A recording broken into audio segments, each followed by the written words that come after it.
In this video, we are going to talk about types of data in Excel.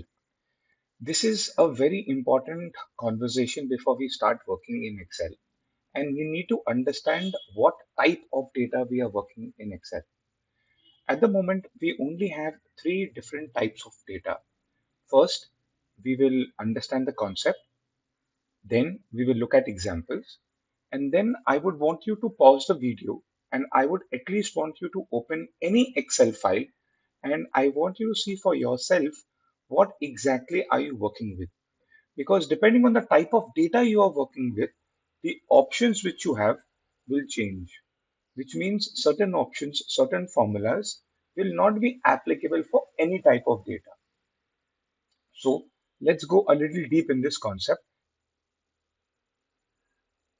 So the first type of data is called a transactional level data. Now, what is a transactional level data? Where every row is a single independent entity. For example, let us consider this particular row. Now, if you go to see, this specific row has nothing to do with the record on the top. There is no relationship. For example, we have SLA, we have internet lease lines, we have the MRR, the OTC. We have not calculated the total revenue at the moment. We have the geographical location and we have the segment. Now, this record is a completely independent entity. By definition, this is basically called a transactional level data. So, a transactional data is where every row is a single independent entity. Now, let us take an example for summarized level data. So, when we speak about summarize,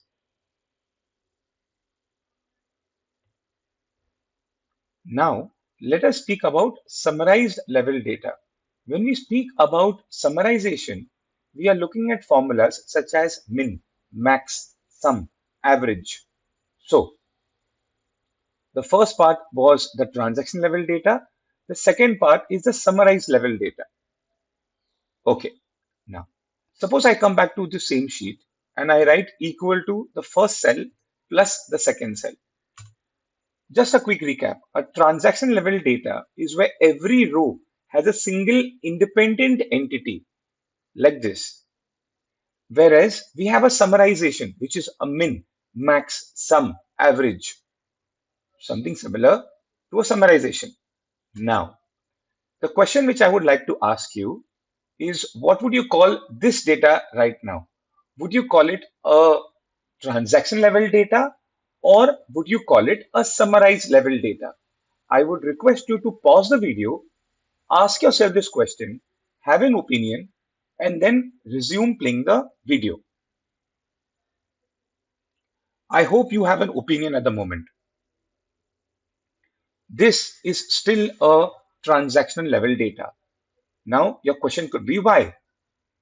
We have already used the formula sum, or just to give you a proper context, I will write the formula sum and I select the numbers. There we go.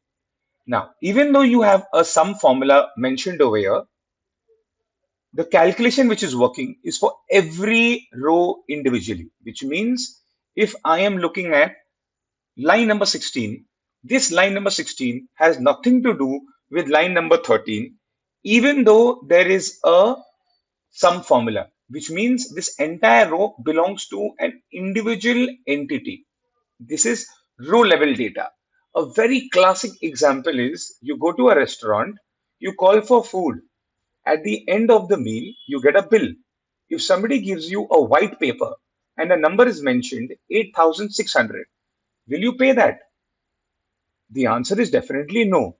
You would request for the breakup. This time, the waiter goes back, gives you the entire breakup of what you have ordered, the quantity you have ordered, the taxes which are involved, and then you get the grand total. A classic example where you have the transactional level data and the summarized level data both appearing on the same page. However, it is not important for you to have a fixed decision that what is in front of you is a transaction level data or a summarized level data, but you need to have a context. The reason being, that as we go ahead, there's a very, very thin line between summarized and transactional. For some person, the analysis could be a transaction level data. For another person, it could be a summarized level data. We will see certain examples, but we need to have a opinion. We need to have a context.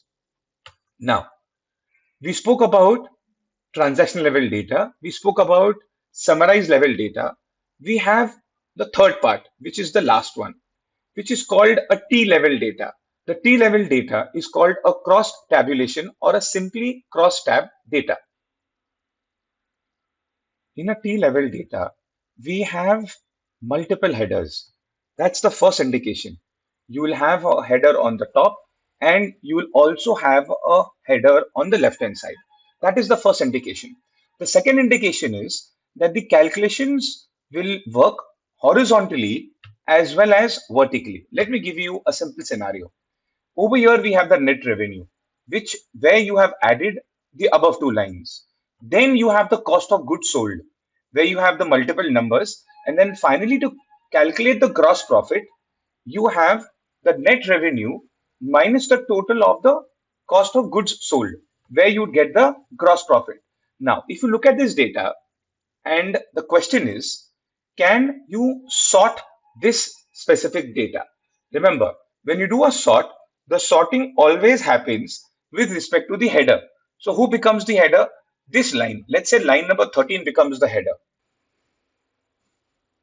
Now I want you to pause the video and ask yourself this simple question.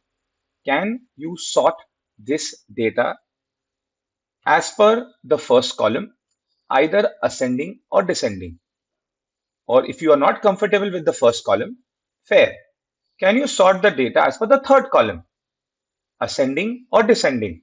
Remember, when you sort the data, the entire data is rearranged, which means line number 13 will remain at line number 13. But the data which is visible at line number 13, that is going to change. So, pause the video, have an opinion, and come back. The answer is no. You can't sort this data. And think about it. If I simply sort this data and it goes ascending, which is A, B, C, D, this means D will go on the top. Can you have the discount on the top, which appears before the gross revenue? The answer is no. So for example, when we build a model or under financial modeling, or we basically have a project where we want to see what is the IRR of that, there are many examples where you have to work in a model. A set template is being given to you. You cannot rearrange that template.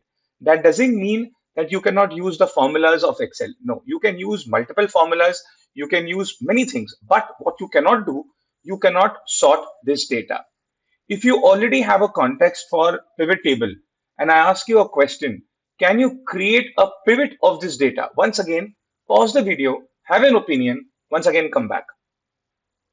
No, it is not possible for you to make a pivot table. Why? Because look at this. Over here, you have summarizations in between. What will a pivot table do? The easiest way for you to understand a pivot table, for a pivot table, every row is a transactional data.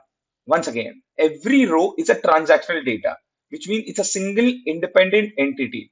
But that is not the case over here, where you have the net revenue, which is the subtraction for the gross revenue and the discount, which means this data cannot be called a transactional data and you cannot create a pivot table for this data. So one quick summary. We have to understand there are only three different types of data which you are working in Excel. The first one is a transaction level data, there, where every row is a single independent entity. The classic example is that this data is a completely fit to go and create a pivot table. Suppose you write certain subtotals over here, or you write certain totals. Would you be able to create a pivot table of this data? The answer is no. Because for a pivot table, every row is a transactional data. Then what would you do? You would go back and you would get rid of the subtotals which you have created, and again you would create a pivot table. So example number one. Example number two, summarization. If I want to present this data to my management, which is at the transaction level, there's a very less probability that you would go and present 35,000 or 55,000 records. The answer is a no. What would you do? You would summarize the data. The fastest and the easiest way to summarize the data is a pivot table. Mind you, it's not the only way, it's the fastest and the easiest way. But many times, pivot table is not the requirement which you have. It is just an example. And the third part is a T-level data, which is in front of you. So if I go into formulas, under the group called formula auditing, when I click on show formulas, if you see over here, the formulas are appearing where you are referring to data which is appearing at the top. And as we go ahead, we are also referring to data which is appearing somewhere right at the bottom of the screen, which is a classic example of a cross-tabular data or a T-level data. Once again, I go into the formulas tab. Under the formula auditing group, I will come out of show formulas. So that was an introduction with respect to transaction level data, summarize level data, and T level data. Thank you.